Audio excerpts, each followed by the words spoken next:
I was reading the book called Think and Grow Rich, and it had a list of what Napoleon Hill thought was a good list of the qualities and the major attributes of being a leader.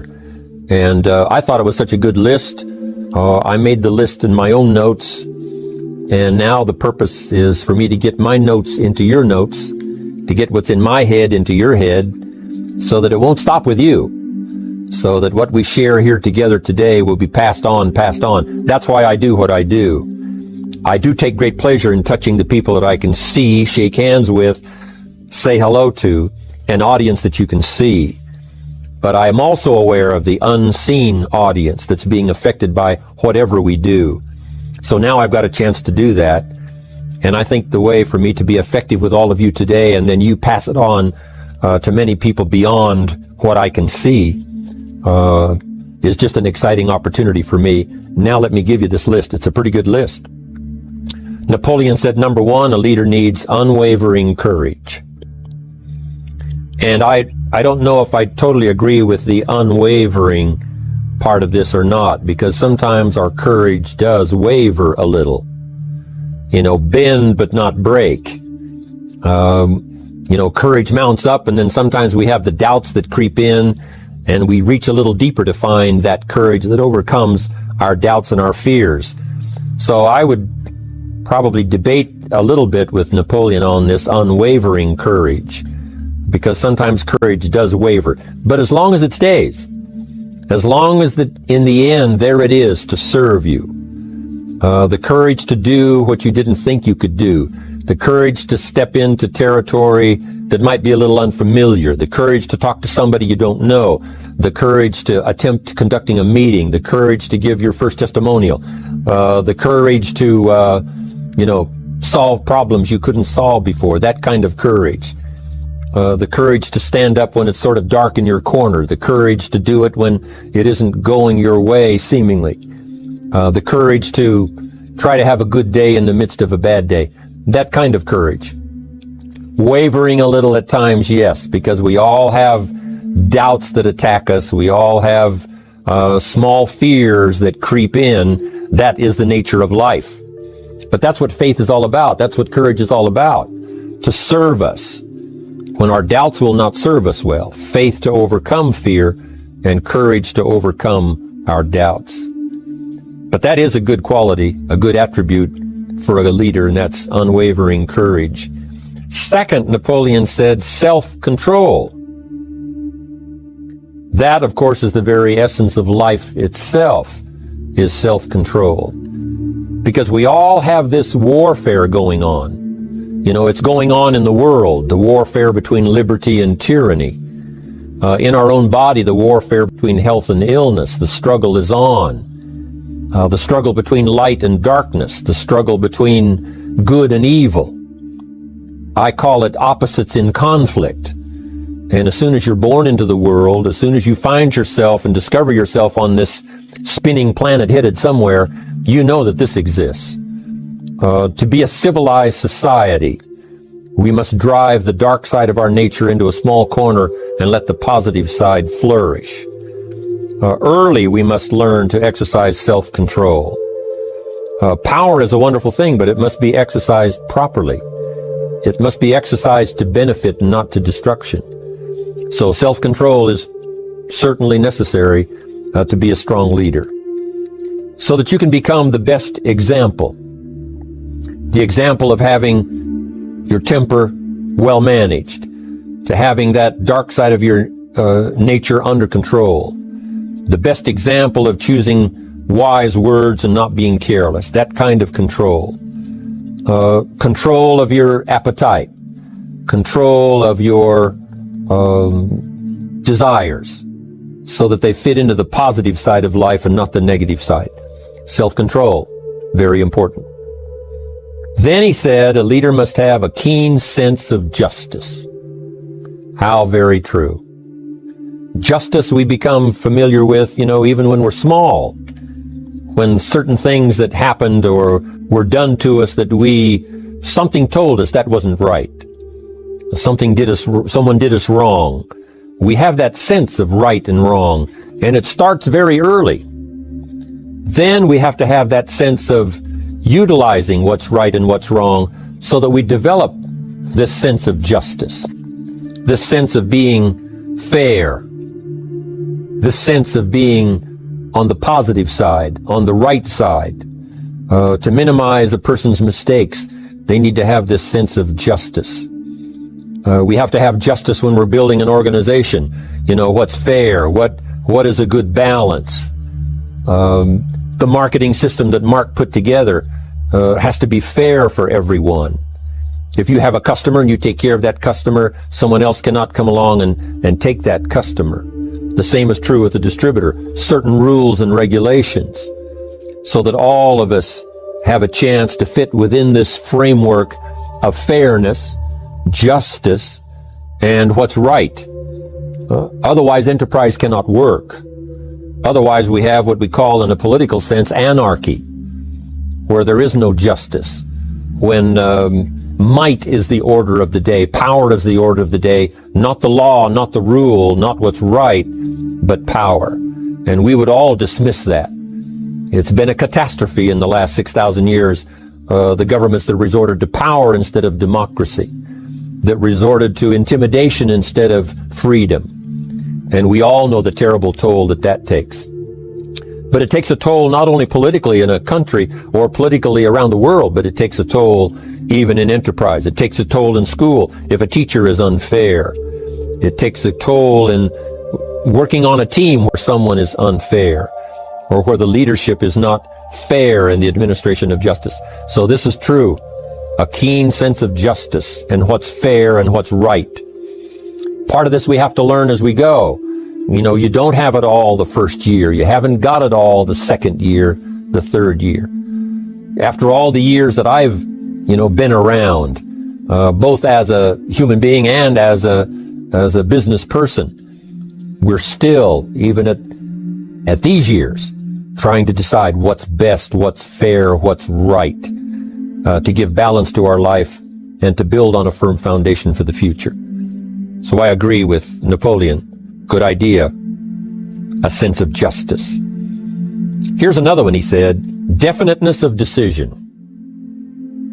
Indecision is the thief of opportunity. If you don't decide, the opportunity could slip away. If you don't decide what you're going to do today, the day could get away and you're not very effective. I talked about in my recent travels about time management. And here's one of the best ideas of time management. Don't start the day until you have it finished. Is it possible to finish the day before you start it? And the answer is yes. If you don't finish it to the best of your ability, have some idea, some good plan, sure enough, the day escapes. And in the morning you say, let's see, what should I do now? In the afternoon you say, hey, time's getting away from me, what should I do now? And now most of the day is lost.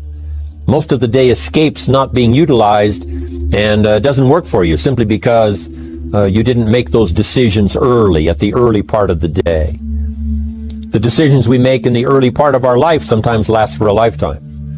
The early decisions that you make about what you're going to do with your life as far as Herbalife is concerned, those decisions are vitally important.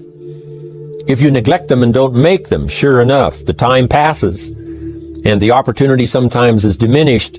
And sometimes you spend a lot of time now catching up simply because you didn't make those early decisions. So it's the decisions at the first of the day, it's the decisions at the early part of the month, it's the decisions at the early part of the year that greatly determines what kind of year you're going to have. The decisions you make in the early days of your marriage, sometimes those are the decisions that affect the marriage for a lifetime. The decisions you make at the first chance you see opportunity, those decisions, what you're going to do with it, how far you're going to take it, what it's going to be meaning to you in the years to come. Those early decisions are vitally important. Then we need decisions to correct poor decisions, to overcome our mistakes. It's possible, of course, for all of us to make unwise decisions. And at the end of 1 year, at the end of 1 week, 1 month, or at the end of a few years, we say, that decision cost me too much. Cost me a lot of time, cost me a lot of money, cost me maybe a good relationship, cost me a chance to be productive. But as long as you're alive, there's still a chance to use new decision power to correct the mistakes of decisions that were bad in the past. All of us have the opportunity to do that, but I think Napoleon was right here too. You got to be definite in making decisions so that the opportunity doesn't pass you by. Take advantage. Here's the next one. Napoleon Hill said, a good leader has definite plans. How important that is. And of all the years, I think, to cash in on Herbalife's momentum and make some plans for the future, this has got to be one of the greatest years. Herbalife in these 18 years now has created some incredible momentum, not only in opening up the countries, but momentum in the refinement of our marketing, momentum in developing new products, momentum in developing our support system. The key is now for you to make plans to ride on that momentum. Herbalife is like the tide that comes in, and the rising tide lifts all the ships, if they're in the water. If your ship and your boat is not in the water, even though the tide comes in that would lift all the ships, if yours is not in the water, then it doesn't benefit you. So here's what you should do. Have the same intensity to make your plans for the future as Mark Hughes has. As the President's Team, Chairman's Club especially, make the plans for the Herbalife Company future, you've got to now make your plans. Don't let this momentum pass you by. Don't let this momentum go uncashed in on. Don't let it be like a lost cause for you. And maybe you've, because of the lack of plans, have lost a month or two, or you've lost a week or two, or maybe you've lost a year, and you were 10% effective instead of 100%. Now's the time to change all that and start making some plans. Your Herbalife plans, they're vitally important. You might as well cash in on the Herbalife plans for world expansion, the Herbalife plans for expansion within your country, the Herbalife plans for the expansion of the business, the incentives. Cash in on that, capture that, and say, I've got to have some plans that match Herbalife. Not necessarily match Herbalife in numbers, but that can match Herbalife in momentum, that can match Herbalife in cashing in on the opportunity, your plans for Herbalife expansion. You got to have some plans for your family. All right? You got to take your family along. Don't leave them out. One of the challenges all of us have in making our plans is how to balance everything, to make sure that we don't regret at the end of the year, I spent too much time on that. I spent too much money. And then if you have, say, how can I not do that again? And construct some better plans so that you won't have any regrets at the end of a year to come, 5 years to come, 3 or 4, 5 years to come. Definite plans. The plans for the use of your money. One thing I've admired about Mark Hughes since I've met him all those years ago, once he started becoming successful, he had a splendid plan, not only for his personal success in terms of financial security, but in terms of the company. Because Mark has to look after the company and make sure that the company is secure, that the company has plenty of reserves, so that no matter what happens around the world, and when you're doing business in 37 countries, you can imagine what the challenge is to make sure the plans for each country are there, the backup plans, the financial plans, as well as products and opportunity and marketing. It is a challenge beyond comprehension to most of us, what kind of planning that takes in terms of trying to make Herbalife secure for the future. I described it in one of the summit classes as Mark takes the same pledge that the President of the United States takes, and that is to preserve and protect and defend the Constitution, says the President. But Mark has to preserve and protect and defend the company to make sure it's viable, not just in America where it started, but all around the world in each country. It's an awesome responsibility. But now for you, your plans to be financially secure. If you're starting to make some big money in Herbalife, I'm telling you, you got to have a good plan for your resources so that you find yourself secure regardless of what happens. I agree with Napoleon here. You got to have good plans. One more on plans, and that is the plan for your personal development. The plan to be better this year than last year.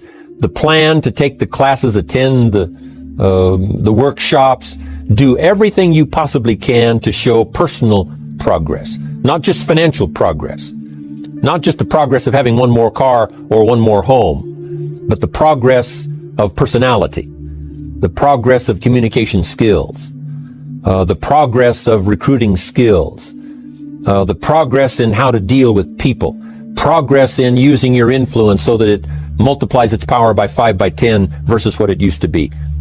You need those kind of plans. A plan for personal growth, personal development, a plan to be all that you can possibly be in the years to come as you develop your Herbalife business and your life business and your family business, all of that. Got to have good plans. Next, Napoleon Hill had a good saying. It was something my father had and passed it on to me as a good philosophy. And here's what he said. A good leader has the habit of doing more than what he gets paid for. What an incredible philosophy this is. The habit of doing more than you get paid for. It's what we call the service that you put out like seeds in the ground that doesn't bring the harvest immediately, but the harvest is yet to come. It's called like putting out the capital in capitalism. Doing more than you get paid for means that you're getting ready for the next move up. Because if you do more than you get paid for, you've made an investment. The average person might think if I do more than the company requires, then they're ripping me off. I'm not getting paid for that extra time, that extra attention. But you must not view it that way. You must say, I'm getting there a little earlier, staying a little later, as an investment in my own personal future. Because I want that kind of reputation. I want that kind of philosophy to work in my life. Do more than you get paid for. And this philosophy works incredibly well in Herbalife. You make the Herbalife sale of the Herbalife products. Now you must do more than you've gotten paid for. Right? They've got the product, you've got the money. But you can't stop your investment there. Now you must develop the investment in time, effort, and energy in turning that new customer into a testimonial. And sometimes that's the most difficult work, the work after the sale. Because the sale might be fairly easy. Someone says, hey, I've been looking for this product, I need it, here's my money. But now you've got to stay with them, make sure they don't just buy the product, but that they use the product. And that they don't just use the product, they keep using the product. That's the work after the sale. But if you learn to make that kind of an investment and do more than you get immediately paid for, the payoff in the future can be fantastic. Because as we all know in Herbalife, what really pays off is not a sale of the product. What really pays off is a testimonial. A testimonial that gives you more sales than you can keep up with. A testimonial that takes you places you could never go by yourself, introduces you to people you'd never see on your own. That kind of investment is so powerful. So you do more than you get paid for up front. It's happened for me, making the investment. When I first started lecturing 36 years ago, I talked to high school classes, college classes, service clubs, and I gave it all away. I went and talked for free. Someone said, Mr. Rohn, would you come and do this breakfast talk? I said, sure. Could you do this luncheon talk for this service club? I said, of course. And all of that in the beginning was for free. Primarily because I'd made my fortune. I didn't need the money, but I did it for free. But look what it's made for me by giving that kind of service in those early days. And finally it led to business and led to an enterprise. And I was giving the seminar all those years ago here in Los Angeles, and Mark Hughes was in my audience. So what you don't get paid for, don't worry about that. Just render the service with the vision of the future that it'll come back multiplied if you have this kind of habit, this kind of philosophy. Next, Napoleon Hill talks about personality. You need a pleasing personality. There's many parts to your personality. One is your working personality. The kind of behavior, the kind of attitude that you need, especially in the public. Some things you can kind of get by with, being a little careless, maybe in private, but in public, where it counts so much in your paycheck, it counts so much in building your business for the future, your own personality. But here's what you also must remember. You develop your personality in private so that it serves you well in the public. Sometimes we get the mistaken idea, I can be careless with just these few and be more careful when I have 1,000. But see, that doesn't work that way. Careless with a few, sure enough, that will creep into your presentation for 1,000 people. Here's the best practice, and the Herbalife opportunity in our marketing systems gives you the best chance to do that. The influence you have one-on-one, that's what really counts. You say, well, I'm only talking to 2 people, it doesn't matter much. That's when it really matters. Because if you'll practice well there, using your personality, using your influence, to get someone's attention, to get them to listen, to get them to participate, the kind of personality that someone says, I'd like to be around this person. They're unusual. They're not like the average person I meet on my everyday experience. That kind of personality. But you've got to practice it behind the scenes. You've got to practice it one-on-one. And if you're effective one-on-one, 1-on-3, 1-on-5, I promise you, that will get you ready to now perform with the kind of personality, the kind of charisma that wins people when you're in front of 500 people, 1,000 people, 5,000. So this is a good point, working on your personality. Here's the best gift you can give someone. And that's the gift of attention. Attention is so powerful. When I was a young man, I met Nelson Rockefeller, one of the richest men in America at that time. He's gone now. But he was a unique individual, ran for vice president of the United States. And I had a chance to be where he was holding a press conference. And I got close enough so that when he walked out, I had a chance to step up, right, when security was not all that severe in those days. And I had a chance to put out my hand, shake his hand, and say, Mr. Rockefeller, my name is Jim Rohn. And what I remember most was the attention he gave me. With the lights of the cameras around and everybody all around, he looked right at me and said, Jim Rohn, where are you from? I said, Idaho. He said, I really like Idaho. It's one of my favorite states in all of the country. And for just a few seconds, he gave me his attention. Shook my hand. I'll never forget the handshake, right? One of those multi-million-dollar handshakes. But I'll never forget that personal attention he gave me, just for a few seconds. It was powerful. Made an impression on me that's lasted until this day. That's why I remember to tell the story. So, same thing you can learn to do. Utilize your personality, utilize your influence, give people the gift of attention. Here's the rest of my list now as we finish up. Next, Napoleon Hill said a leader needs sympathy and understanding. We have to develop that early in our lives. All of our lives, we have to look at those that are less fortunate than we are. Those who need a helping hand, and especially now we learn to look at those who need an opportunity, those who need a change in their health, those who need a change in their life and in their lifestyle. It's this kind of sympathy and understanding that drove Mark Hughes to construct the company. It took that kind of understanding, that kind of sympathy, that kind of deep emotional feeling. Then Mark understood what it meant to be poor. He understood what it meant not to have. He understood what it meant to be short on finances, on resources. He understood what it meant to lack, full formal education. He knew all of those lacks. And instead of crying about it, he said, what I will do is change it for myself, and then I'll help other people that have the same challenge. Lack of education, lack of the money, lack of the resources, lack of good health, faced with all kinds of difficulties they can't solve. I'll get mine solved, and then I'll be strong enough and have the skills to where I can help other people. That kind of leadership quality is so powerful. That kind of understanding. Here's the next one. A leader must have, Napoleon said, a mastery of the details. How very true.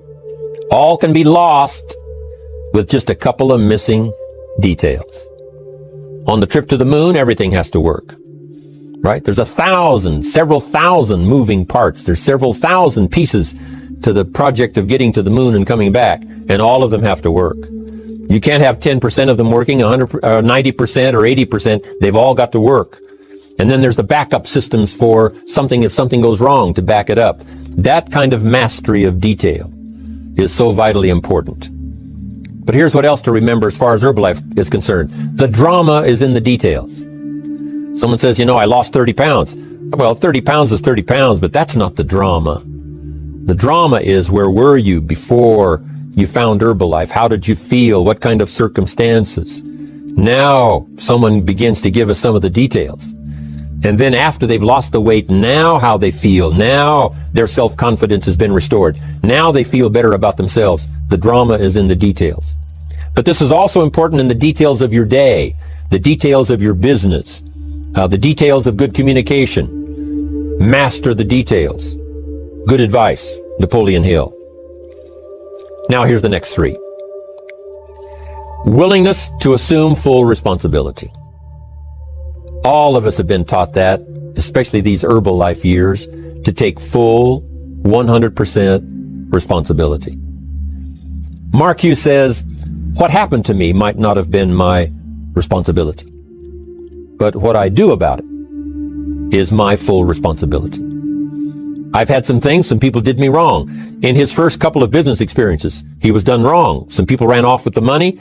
He was left holding the bag. But he said, that's what happened. And I was not responsible for what happened. But I am responsible for saying to myself, now, what am I going to do about what's happened? If a hailstorm destroys the farmer's crop, he wasn't responsible for that.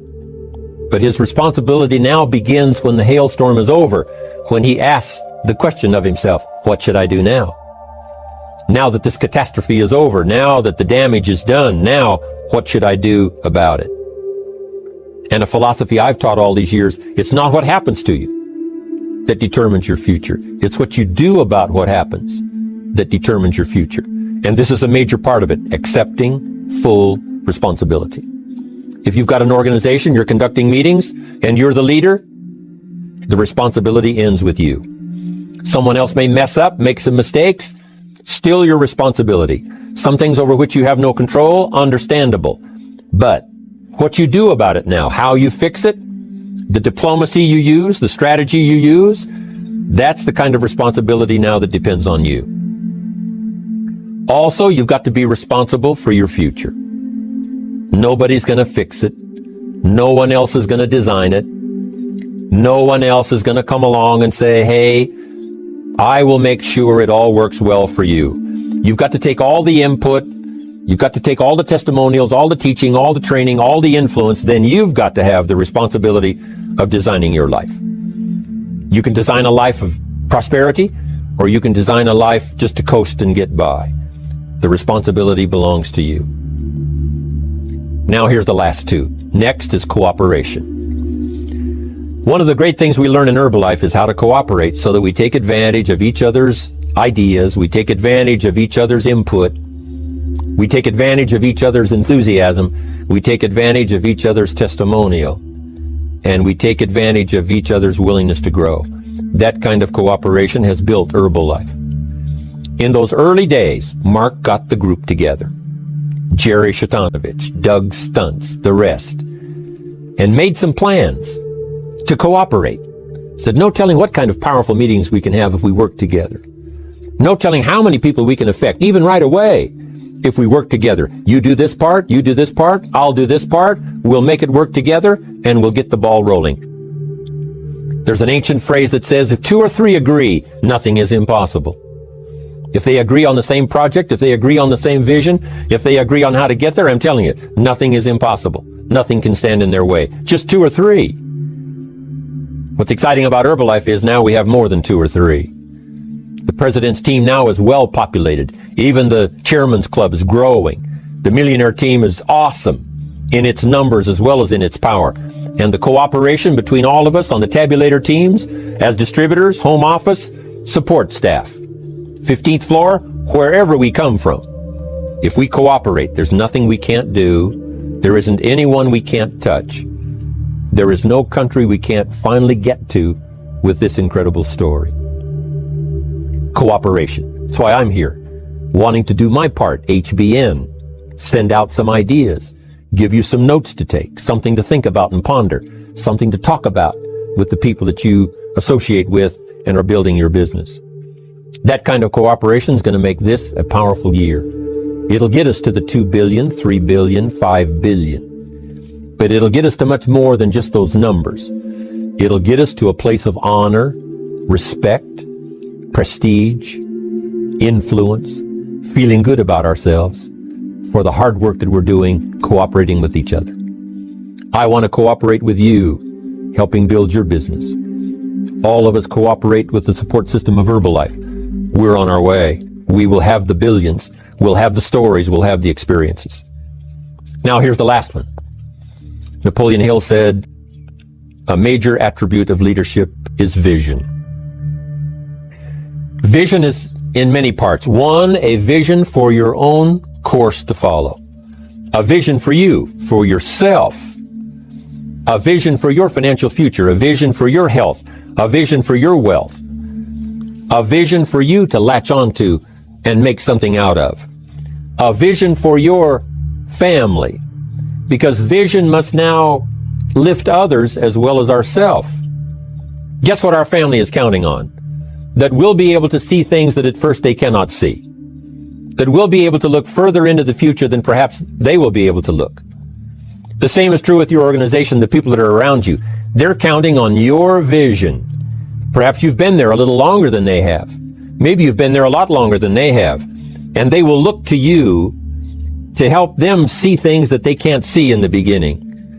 And if you will do that, develop that attribute of leadership, I'm telling you, you'll have such a dramatic effect on your organization, it will be unbelievable. A vision for yourself, a vision for your family, a vision for your organization, a vision for the people that you're close to. The old prophet said, without vision, we die. We perish. Unless we can see into the future, life loses its meaning. Unless we can look further than just where we are at the moment, then we have no reason for faith, no reason for activity. But if we'll develop this skill, beyond any other skill, I'm telling you, it will help us touch people because they'll want to be around us because we have this look into the future. Not only the short-range vision of what we're going to do this week, this month, this year, but the long-range vision like Mark has, taking us to the 5 billion. You can have a vision that will take your organization into the future and bless everybody with success.